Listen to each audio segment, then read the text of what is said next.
ditanya tentang masalah batasan waktu, berapa lama orang harus belajar. Belajar itu tidak ada ujung. Tidak ada ujung. Saya selalu belajar, para asatidzah yang lain juga belajar, dan para masyayikh, guru-guru kita, mereka juga terus belajar. Sebab kita itu berangkat dari tidak tahu. Pada waktu kita dilahirkan oleh ibu kita, berangkat dari titik nol. Wallahu akhrajakum min butuni ummahatikum la ta'lamuna syai'a. Allah mengeluarkan kalian dari rahim ibu kalian dalam kondisi nggak tahu apapun. Nah, karena kita berangkat dari titik nol, finishnya sampai mana? Nggak ada. Cuman kalau kemudian ditanya tentang batasan minimal berapa sih orang untuk layak bicara tentang masalah ilmu di depan umum, ini sebenarnya standarnya bisa berbeda-beda antara satu waktu dengan waktu yang lain. Kalau di masa silam, seperti ini sangat dijaga. Sampai orang baru boleh berfatwa, baru diperbolehkan untuk berfatwa ketika ada beberapa orang yang memberikan rekomendasi, yaitu para ulama seniornya.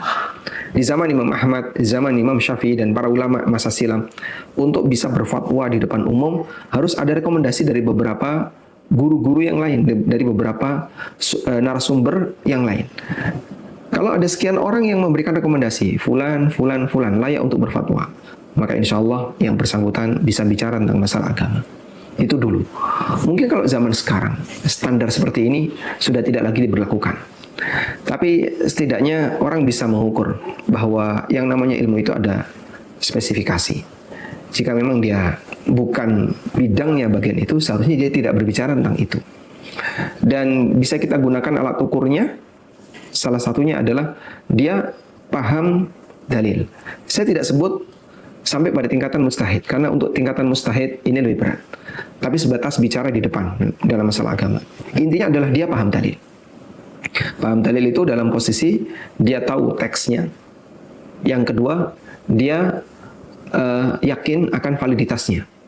Misalnya, hadis yang dia sampaikan ini valid, sahih. Dari mana dia punya bukti? Oh, ini ada di Sahih Bukhari, ini ada di Sahih Muslim. Baik, karena kita bicara agama kan bicara dalil. Berarti pada posisi ini, bagian ini harus dia pastikan selamat, nggak salah. Kalau salah dalil, jelas kita bisa katakan yang Anda sampaikan bukan ajaran Islam, karena Anda menyampaikan apa yang tidak sesuai dengan dalil atau yang bukan dalil.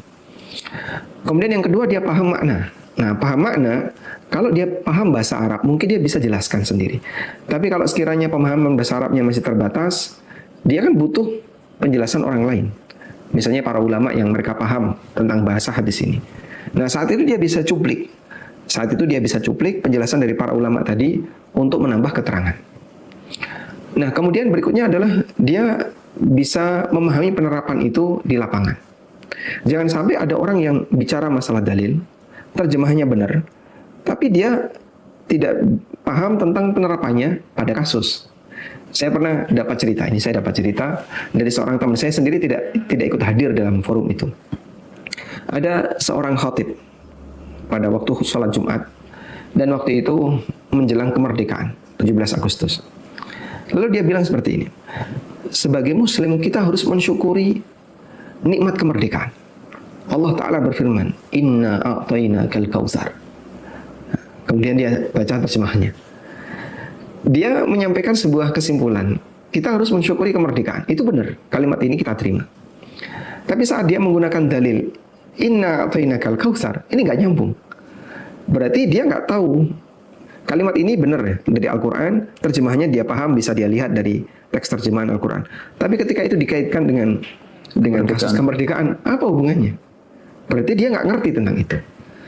Nah, yang kayak gini kita bisa sepakat bahwa ini belum layak untuk bicara masalah agama. Bapak karena belum paham terhadap dalil, kalimat dalil seperti apa, terjemahannya apa, dan kaitannya dengan kasus yang dibahas, dia belum paham, maka seharusnya dia nggak bicara seperti itu.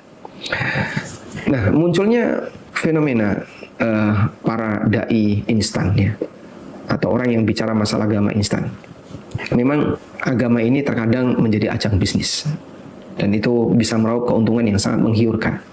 Apalagi di Indonesia, tingkat kepercayaan orang dan masyarakat terhadap agama itu sangat mudah dibentuk. Sehingga begitu orang bicara dan kelihatannya bagus untuk didengar enak, langsung bisa diterima. Padahal belum tentu itu sejalan dengan kebenaran. Dan fenomena ini pernah diingatkan oleh Nabi SAW dalam hadis riwayat Ibnu Majah, Ahmad dan yang lainnya dari sahabat Abu Hurairah radhiyallahu anhu.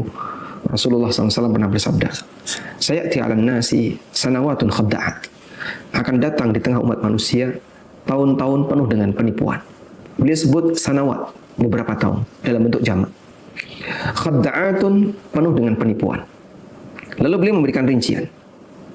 Beliau mengatakan, "Yusaddaqu fihal kadhib wa yukadzabu fihas shadiq."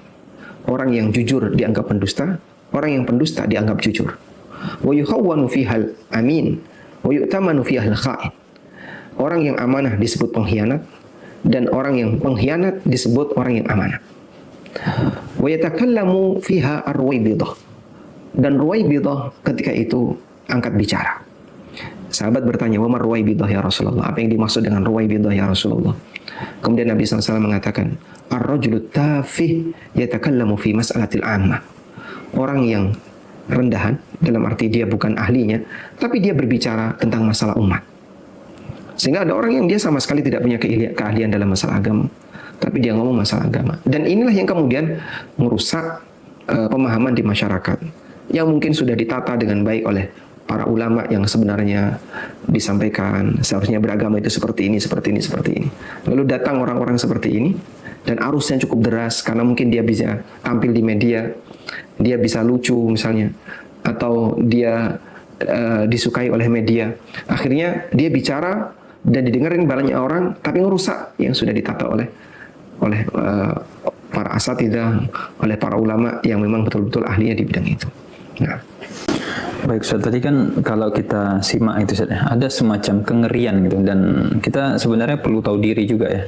Sebelum kita bicara tuh sebenarnya kita punya kapasitas enggak gitu ya. Cuman kan ada juga Ustaz hadis ya, kata Rasul itu balighu anni walau ayah. Jadi ini kan semacam motivasi kita untuk dakwah. Karena kita juga pengen dapat ya bagian lah semacam itu. Nah sebenarnya bagaimana mengkombinasikan antara sikap tahu diri gitu kan ya, dengan tadi keinginan atau semangat untuk mendapatkan pahala-pahala dari dakwah gitu kan. Supaya kita nggak offset itu gimana? Sebenarnya batasannya seperti apa Ustaz? balighu anni walau ayah, hadis sahih dari Nabi SAW. Dan hadis ini memberikan motivasi bagi kita untuk menyampaikan apa yang sudah kita pahami dari agama. Dan ayah di situ kata Al-Mubarakfuri, maknanya adalah ayat Al-Quran.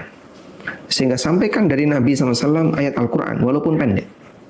Karena Al-Quran itu diturunkan oleh Allah melalui Jibril kepada Rasulullah SAW, kemudian beliau sampaikan kepada umat manusia. Maka ada orang yang dapat sekian ayat dari Rasulullah SAW. Beliau kasih motivasi, balighu anni walau ayah, sampaikan dariku walaupun hanya satu ayat.